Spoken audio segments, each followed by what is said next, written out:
मैं एपी विश्वकर्मा स्वागत करता हूं अपने यूट्यूब मंच पर। दोस्तों, आज हम बात करेंगे राहुल गांधी बनाम नरेंद्र मोदी, पीएम नरेंद्र मोदी के बारे में। क्योंकि जो लोकसभा का चुनाव है 2024 में, आप देखिएगा तो जितने भी दावेदार हो विपक्ष की तरफ से, चाहे नीतीश कुमार हो, ममता बनर्जी हो, या बहुत सारे दावेदार अपने आप को पीएम का समझते हैं, लेकिन आप ये मान के चलिए कि जिस तरह के क्षेत्रीय दलों में जो है 2, 4, 5 सीटें ला करके कोई भी आदमी पीएम का दावेदार नहीं हो सकता है। और जिस तरह के विपक्षी एकता के जो जुटान हुआ था, उसमें जो है लालू प्रसाद यादव ने सीधी बात बोला था, इशारा किया था कि पीएम का जो कैंडिडेट विपक्ष की तरफ से वो सीधा सीधी राहुल गांधी होंगे। उन्होंने बताया था कि आप दूल्हा बनिए, हम लोग बारात चलेंगे, ये उसी की ओर इशारा था। तब हम बात करते हैं ये कि जैसे नरेंद्र मोदी जी का जो है किस तरह से अगर तुलनात्मक अध्ययन किया जाए तो हम ज़्यादा नहीं 5-6 पॉइंट बोलेंगे, आप समझ सकते हैं किस तरह से इनकी छवि पर डेंट लगा है और किस तरह से ये अपने कार्य को निष्पादन करने में असफल रहे हैं। नंबर 1, आप देखिएगा जब राहुल गांधी की एक छवि बहुत विनम्र छवि है, बहुत ही शिष्टाचार वाली छवि है और अच्छे तरह से वार्तालाप करते हैं, अच्छे तरह से बोलते हैं और कभी भी भाषा का मर्यादा नहीं तोड़ते हैं। भले ही इनको जो है मोदी कहने के सरनाम के चक्कर में इनको सजा सुना दिया गया है, ये जो भी बात है, लेकिन ऐसे देखिएगा तो पॉलिटिक्स में आम बोलचाल की भाषा में ये भाषा के मर्यादा रखते हैं और कभी मर्यादा को तोड़ते नहीं हैं। दूसरी तरफ पीएम मोदी जो है वो सारी मर्यादा को तोड़ देते हैं। आप याद कीजिए, संसद में जो है रेणुका चौधरी जो वरिष्ठ नेता है कांग्रेस की, उसको सुपनेखा की तुलना करते हैं। वेस्ट बंगाल में जाकर के जो वरिष्ठ नेता हैं ममता बनर्जी, उनको दीदी ओ दीदी, दीदी ओ दीदी, दीदी ओ दीदी, इस तरह की बात करते हैं।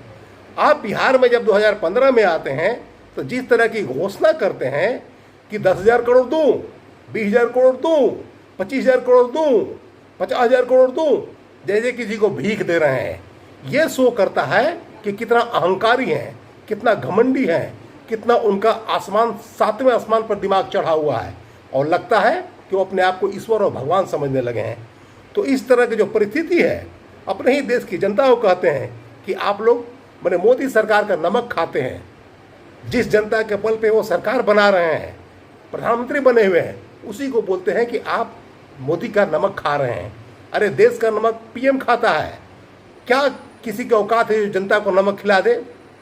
नंबर 2, एक तरफ जहां देखिएगा तो राहुल गांधी जो पूरे जनता को कनेक्ट करते रहते हैं, मिलते रहते हैं, चाहे वो धान रोपाने वाला खेत हो जाए, ट्रैक्टर हो जाए, सड़क पर हो जाए, रोड पे हो जाए, या जो पैदल मार्च किए 6 महीने तक लगातार करीब 3600 किलोमीटर, वो सिर्फ राहुल गांधी ही कर सकते हैं। 6 महीने तक पैदल चलते रहें और पूरे देश को भारत जोड़ो यात्रा करते रहें। जबकि दूसरी तरफ पीएम मोदी को इतनी क्षमता नहीं है, इतनी औकात नहीं है कि 1 किलोमीटर पैदल चल लें। वो सारे शहंशाह, राजा रजवाड़ा, बादशाह का भी बाप निकल गई। तो देखा जाए तो जो कनेक्टिंग पीपुल है वो इनसे नहीं है। ये समझिए सूट बूट की सरकार है, ये राजा महाराजाओं की सरकार है और ये लाटशाही में सिर्फ रहते हैं मोदी जी। वो आम पब्लिक से, जनमानस से कोई मतलब नहीं है। वो ऐसी समझिए कि 7-8 लेयर का सुरक्षा लेके घूमते रहते हैं और उनको आम पब्लिक से कोई मतलब नहीं, अपने मन की बात करते हैं। देश की बात, जनता की बात करने से कोई मतलब नहीं है। नंबर 3, जहां राहुल गांधी पर डायरेक्ट कोई आरोप नहीं है कि किसी से ये कॉरपोरेट्स के इशारे पे नाचते हैं, उसके बल पर दौड़ते हैं, उसके लिए काम करते हैं, वहीं दूसरी तरफ पीएम मोदी जो है जितने भी काम करते हैं, ऐसा काम करते हैं जिसे पूरे कॉरपोरेट जो है वो बेनिफिटेड हो, चाहे गौतम अडानी हो, मुकेश अंबानी हो, रामदेव बाबा हो। जिस तरह के इन लोगों को ग्रोथ हुआ है, जिस तरह के आगे बढ़े हैं, जहां देश की जनता पूरी कंगाल हो गई है, ये जो है विश्व की सबसे दूसरे आदमी हो गए हैं अडानी जी। ये करामात अडानी जी का नहीं है, ये करामात मोदी जी का है कि सारा बेनिफिट, सारा प्रिविलेजेस, सारा फैसिलिटी उनको दिए और उनसे तमाम तरह के चंदा लेते रहते हैं और अपना ऐश आराम करते रहते हैं। नंबर 4, जो बहुत सारे एक विपक्ष का रोल निभा रहे थे, एक जैसे अन्ना आंदोलन हो गया या श्री श्री रविशंकर हो गया या रामदेव बाबा हो गया, या अरविंद केजरीवाल हो गया, इस सब के जो ऑरा वो भी खत्म हो गया है। सब पता चल गया कि सारे के सारे बीजेपी के एजेंट थे, आरएसएस के एजेंट थे। उनके एजेंडा पे जो है कांग्रेस की छवि को धूमिल कर रहे थे, कांग्रेस को बर्बाद कर रहे थे। और उन्होंने ऐसा काम किया कि 2014 के पहले पूरी कांग्रेस को जो है बर्बाद कर दिया और ऐसे आदमी को सत्ता में बैठा दिए जो देश की नहीं अपने मन की बात करते हैं और तमाम तरह के जो आरोप है, प्रत्यारोप है, वो लगाते रहते हैं, लेकिन काम कुछ नहीं करते हैं। सिर्फ लंबी लंबी छोड़ते हैं, गप मारते हैं, फेंकते हैं, हवाबाजी करते हैं, अपना अय्यासी करते हैं, लेकिन देश की जनता के लिए कोई काम नहीं करते हैं। नंबर 5, पीएम मोदी जो है, आप मान के चलिए कि देश के हर मोर्चे पर विफल है। ये एक एक्सपेरिमेंटल प्रधानमंत्री बन गए हैं और ये सबसे फ्लॉप पीएम बन गए हैं। कहाँ गया ये 15 लाख हर खाते में आने की बात? किसी को कोई खाता में आया? ये जुमलेबाजी की सरकार है, हवाबाजी की सरकार है। कहाँ गया हर साल 2 करोड़ लोगों को रोजगार देने की बात?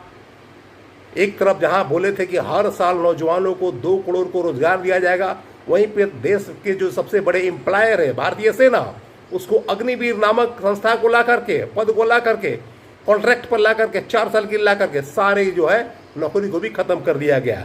रेलवे में बहुत सालों से वैकेंसी नहीं आ रहा है, बेरोजगारी चरम सीमा पर है। इस तरह से जो है सिर्फ हवाबाजी की सरकार है। और ये बोले थे कि 100 में स्मार्ट सिटी बनेगा, कहाँ है स्मार्ट सिटी बना? बुलेट ट्रेन आएगा, कहाँ बुलेट ट्रेन आया? ये सब सारे सांसद लोग एक एक गांव को गोद ले रहे थे कि हम सबको डेवलप कर देंगे, तरक्की करा देंगे, ये कर देंगे, फलना करेंगे, ढेकना करेंगे, कहीं कुछ नहीं हुआ। और ये सारा का सारा एक तरह से फ्लॉप हो गया। नोटबंदी हुआ, आज तक कोई पता नहीं चला किसका क्या फ़ायदा हुआ, क्या घाटा हुआ, जबकि पूरी देश जो है लाइनों में लग गई। 200 लोग मर गए उसमें, सोच से, टेंशन से, तनाव से लाइन में लगकर मर गए। इस तरह से जो जीएसटी लाया गया है, बहुत सारे त्रुटिपूर्ण जीएसटी लाया गया है। लोग, छोटे उद्योग, बड़े उद्योग, छोटे व्यापारी, बड़े व्यापारी, सब के सब त्राहिमाम है, परेशान है। और सरकार को इतना राजस्व जा रहा है, वो सिर्फ अपने अय्यासी में खर्च कर रहे हैं, अफसरशाही में खर्च कर रहे हैं और मोदी अपने आप पर खर्च कर रहे हैं। और इस तरह से नंबर 6, आज देश के जितने भी तमाम भ्रष्टाचारी है, जितने करप्ट लोग हैं, सबका एक ही मंच हो गया है, वो भारतीय जनता पार्टी। सब भारतीय जनता पार्टी के छतरी के नीचे आ गए हैं। और मान के चलिए जैसे नारायण राणे, शुभेंदु अधिकारी, मुकुल राय, अजीत पवार, हेमंतो बिस्व शर्मा, येदुरप्पा, बासवराज मुंबई, छगन भुजबल, जितने देश के भ्रष्टाचारी हैं, जो करप्ट हैं, जिसमें बीजेपी दुनिया भर के आरोप लगा रही थी, घोटालेबाजी की बात कर रही थी, सारे के सारे आज बीजेपी में शामिल है। और सारे भ्रष्टाचारी जो है बीजेपी में जाके सदाचारी बन जाते हैं।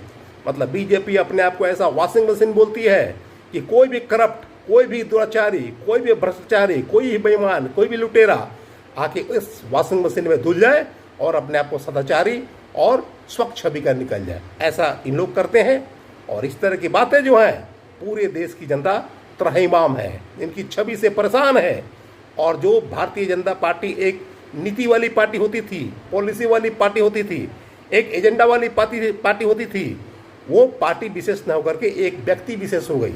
वो सारे के सारे जो है नरेंद्र मोदी जी के चेहरे के इर्द गिर्द नाचते हैं और अमित शाह के इर्द गिर्द नाचते हैं। बाकी किसी भी बीजेपी की कार्यकर्ताओं की कोई वेटेज नहीं है, कोई वैल्यू नहीं है।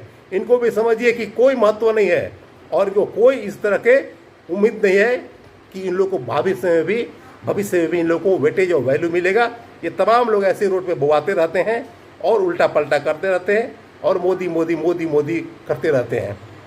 तो इस तरह की बात जो है, तो एक कहावत है कि बंद मुट्ठी लाख की, खुल जाते खाक की। जिस तरह से 2014 के पहले सपने दिखाए देश को कि विश्व गुरु बना देंगे, हर खाते में 15 लाख दे देंगे, हर नौजवान को 2 करोड़ का रोजगार देंगे, बुलेट ट्रेन आ जाएगा, आपको 100 स्मार्ट सिटी बन जाएगा, देश तरक्की के रास्ते पे चला जाएगा, बेरोजगारी दूर हो जाएगी, करप्शन खत्म हो जाएगा, देश विश्वगुरु बन जाएगा, देश सुखमय हो जाएगा, राम राज आ जाएगा। जस्ट उल्टा हुआ है। आज देश त्राहिमाम है। हर नौजवान, गरीब, मजदूर, महिला, व्यापारी, सब लोग परेशान है। बेरोजगारी से परेशान है। आम लोग महंगाई से परेशान है। 350 का सिलेंडर समझिए आज 1250 का हो गया। तो इस तरह के बात देखा जाए तो हर मोर्चे पर विफल रहे हैं तो अगर मान के चला जाए, अगर मोदी वर्सेज अगर राहुल गांधी होता है तो हो सकता है कि इस बार राहुल गांधी मात देने में सफल हो जाए। कोई बड़ी बात नहीं है। जिस तरह की विपक्षी एकता हो रही है, जिस तरह एक छतरी के नीचे आ रहे हैं, जिस तरह से एक मंच पे आ रहे हैं, उस तरह से इस बार मोदी को 2024 में जो तीसरी बार पीएम की गद्दी मिलना मुश्किल ही नहीं, असंभव ही लगता है। तो आप मान के चलिए इतना कि इस बार जो है परिवर्तन होने की पूरी संभावना है, क्योंकि आंकड़ों का खेल है पीएम मोदी का। आज भी जो है पीएम मोदी जो प्रचंड बहुमत में है, वो मात्र 37% वोट लेकर के बीजेपी प्रचंड बहुमत में है, जबकि 63% वोट विपक्ष की झोली में है, मतलब विपक्ष खाते में है। मतलब देश की अगर 3 वोटर अगर देश का अगर वोट करते हैं तो एक वोटर जो है जहां बीजेपी को वोट देता है, वही 2 वोटर जो है उसके विपक्ष में वोट देता है, मतलब मोदी के खिलाफ वोट देते हैं। लेकिन फिर भी जो है आंकड़ों का खेल है कि इसका जो है बीजेपी का सीटों में कन्वर्ट हो जाता है और इसका वोट बढ़ जाता है विपक्ष का, और इन लोग सीट जीतने में नाकाम रहते हैं और मोदी जी को प्रचंड बहुमत आ जाता है। लेकिन अब जब एक छतरी की नीति आ जाएगा, जब वोटों का बिखराव रुक जाएगा, जब वोटों का बंटवारा रुक जाएगा, तो मोदी जी को हारना तय है। और जिस तरह से विपक्ष जो कह रही है कि एक जगह एनडीए का जहां कैंडिडेट खड़ा होगा वहां पे विपक्ष का संयुक्त उम्मीदवार एक होगा, इस तरह से अगर समझिएगा 450 या 400 सीटों पर खड़ा हो जाएगा तो मोदी जी का बैंड बनना तय है, इनको हारना तय है। और राहुल बनाम मोदी में जो है हो सकता है कि राहुल इस बार मात दे दे। जिस तरह से पब्लिक को कनेक्ट कर रहे हैं, जिस तरह से जुड़ रहे हैं, और जिस तरह से समझिए वो भारत जोड़ो यात्रा निकाले हैं। अभी भी जो है नॉर्थ से साउथ हो गया, अभी ईस्ट से वेस्ट होना बाकी है। करीब करीब 350 किलोमीटर का ये भी यात्रा है और ये बहुत भारी पड़ने जा रहा है बीजेपी पर। दोस्तों, अगर वीडियो अच्छा लगा तो लाइक करें, शेयर करें, चैनल को सब्सक्राइब करें। और आज के वीडियो में इतना ही, मिलते हैं अगले वीडियो में। तब तक के लिए thanks for watching this video.